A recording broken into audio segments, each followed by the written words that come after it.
Hello everyone, welcome back to my YouTube channel कहना कुछ learning.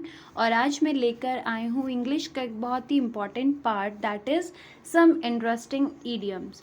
हम अपनी बातों में नॉर्मली मुहावरे बहुत यूज़ करते हैं, तो उसी के लिए हम इंग्लिश में अपनी कॉन्वर्सेशन को और इफ़ेक्टिव और स्ट्रॉन्ग बनाने के लिए कौन कौन से ईडियम्स यूज़ कर सकते हैं, चलिए सीखते हैं। सबसे पहला है हमारा ईडियम ब्रेक द आइस। इसका मतलब अगर हम नॉर्मली देखेंगे तो ये बर्फ़ तोड़ना, लेकिन इसका जो मीनिंग है उसका मीनिंग होता है टू स्टार्ट अ कॉन्वर्सेशन, बातचीत शुरू करना। नीचे दो एग्जाम्पल भी लिखे हुए हैं। He tried to break the ice but she looked so angry, कि उसने बात करने की कोशिश तो की लेकिन वो बहुत गुस्से में थी। सेकेंड है I broke the ice by talking to the people, और मैंने लोगों से बात करके अपनी कॉन्वर्सेशन को स्टार्ट किया। तो इस तरीके से हम ब्रेक द आइस जो इडियम है इसको हम यूज़ कर सकते हैं। Second is on your back. If someone is on your back they are criticising you a lot. On your back का मतलब है कि पीठ पीछे बुराई करना या किसी के क्रिटिसाइज करना। माई मोम is on my back all the time about my grades. पीठ पीछे जो भी बात करते हैं उसके लिए हम इसको यूज़ करेंगे people are on his back about that incident. और सब पीठ पीछे बुराई तो करते ही हैं, नॉर्मल है तो हम बहुत अच्छा ये ईडियम यूज़ कर सकते हैं on your back. Then tickle pink. If you are tickle pink you are extremely pleased about something. बहुत ज़्यादा खुश होना। तो अगर टिकल पिंक आप यूज़ करते हैं तो इट मीन्स आप कहना चाह रहे हैं कि आप किसी चीज़ को लेकर बहुत ज़्यादा खुश हैं। I was tickle pink to be invited. जब मुझे किसी ने इन्वाइट किया तो मैं बहुत ज़्यादा खुश था। तो इस तरीके से हम इसको यूज़ कर सकते हैं। नेक्स्ट है ask for the moon. Ask for the moon मतलब किसी से चांद ही मांग लेना। चांद का मतलब कोई ऐसी चीज़ मांग लेना जो पॉसिबल नहीं होती। To ask for too much, to ask something that is not possible. तो इसमें क्या होता है, जब हम किसी से कुछ ज़्यादा ही महंगी चीज़ कह सकते हैं या फिर कुछ ज़्यादा मांग लेते हैं जो पॉसिबल नहीं होता, उसके लिए हम यूज़ कर सकते हैं ask for the moon. Mom ने बोला she wants that red car in her birthday, कि वो अपने बर्थडे पर कार मांग रही है। डैड ने बोला she is asking for the moon, कि लाइक जैसे अभी बजट नहीं है या फिर ये उनके उससे बाहर है, तो तब उन्होंने यूज़ किया है कि she is asking for the moon. Next हमारा इडियम है hit the road to start the journey. इसका मतलब रोड तोड़ना नहीं होता है, इसका मतलब होता है कि अपनी यात्रा को शुरू करना। It's time to hit the road, कि अब हमें अपनी जर्नी स्टार्ट करनी है। They are going to hit the road tonight, और वो आज से ही अपनी जर्नी स्टार्ट करने वाले हैं। Next is play with fire. Play with fire है to do something that could cause you trouble later. कोई ऐसी चीज़ करना जो बाद में आपके लिए परेशानी खड़ी कर सकती है। डोंट प्ले विद फायर, आग से मत खेलो, lest you should repent later, बाद में आपको पछताना पड़ेगा। He was playing with fire, और वो एक तरीके से कुछ ऐसी चीज़ कर रहा था जिससे उसको बाद में पछताना पड़े, तो हम यूज़ कर सकते हैं play with fire.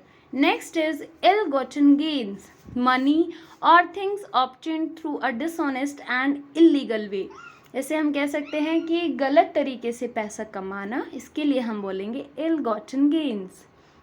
Next is well turn out. आप यहाँ पर देख कर ही पहचान सकते हैं कि जो बहुत अच्छे से नाइसली वेयर करते हैं या गुड क्वालिटी के क्लॉथ्स पहनते हैं, एक अच्छा सा आउटफिट जो अपना मतलब पहन के चलते हैं, उसके लिए हम बोलते हैं वेल टर्न आउट।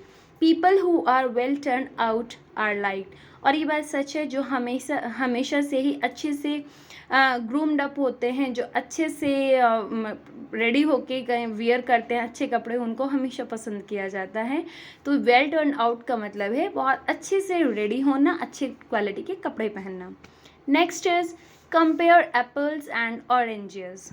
इसका मतलब बहुत अच्छा इडियम है ये, कि किसी दो चीज़ को कंपेयर करना, लेकिन to compare things which can not be compared, ऐसी चीज़ों को कंपेयर करना जिनके कंपेयर नहीं की जा सकती because they have a great difference, क्योंकि दोनों में बहुत अंतर है। जैसे हैं तो दोनों फ्रूट्स, लेकिन एप्पल अपनी जगह है और ऑरेंज अपनी जगह है। दोनों के जो क्वालिटीज़ होती है वो अपनी अपनी जगह पर अलग है और दोनों का यूज़ भी अलग है। He seems to be better than her. अब ये नीचे इसका एग्जाम्पल दिया हुआ है, you are comparing apples and oranges, they both have different qualities. तो इसमें बताया गया है कि हम कंपेयर, अगर हम किसी दो चीज़ लोगों के बारे में भी कंपेयर करते हैं तो उसमें भी हम इसे यूज़ कर सकते हैं, compare apples and oranges, because सभी अपनी अपनी जगह अलग होती हैं, सब में क्वालिटीज़ अलग होती है। स्पेशली स्कूल में बच्चों में हम ये चीज़ देख सकते हैं। Next is go with the flow, हवा के साथ बहना एक तरीके से। To do what other people are doing, मतलब सेम वही काम करना जो ज़्यादातर लोग करते हैं या उनके साथ ही मेजोरिटी के साथ एग्री होना। I think we should go with the flow, कि जहाँ पर ज़्यादा से ज़्यादा लोग सहमत है आप भी उसी चीज़ पर सहमति देना।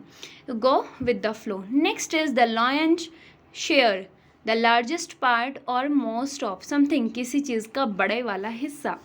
आई should have been given the lion's share, इसमें कहा गया है कि मुझे ज़्यादा से ज़्यादा जो हिस्सा है मिलना चाहिए था। ऐसे ही प्रॉपर्टी में हो या हम कोई चीज़ शेयर करते हैं तो जब कोई बराबर से ज़्यादा मांगता है या सबसे बड़ा हिस्सा मांगता है तब हम उसके लिए यूज़ करते हैं the lion's share.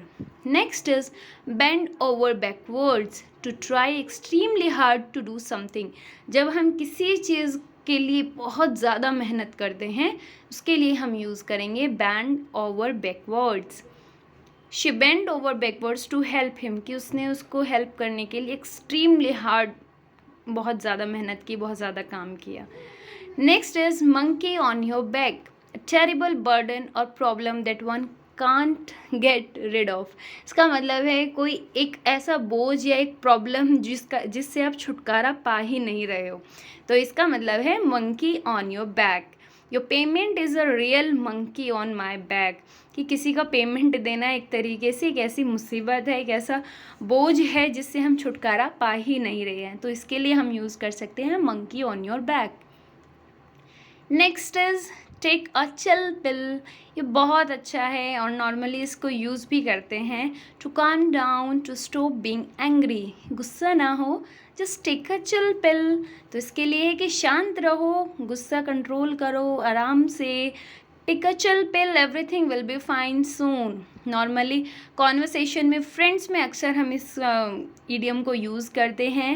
He has been advise to take a chill pill, और बहुत अच्छा लगता है जब हम इसको यूज़ करते हैं। आप भी इसको ट्राई करिएगा, अपने बच्चों को, अपने स्टूडेंट्स को ये छोटी छोटी चीज़ें अगर हम सिखाएंगे तो definitely they are going to learn so many new things, और उनको इंटरेस्टिंग भी लगेगा। So thank you so much, this was all for the day. Thank you. Please like my video and subscribe this. Share this more and more. Thank you so much. Have a good day.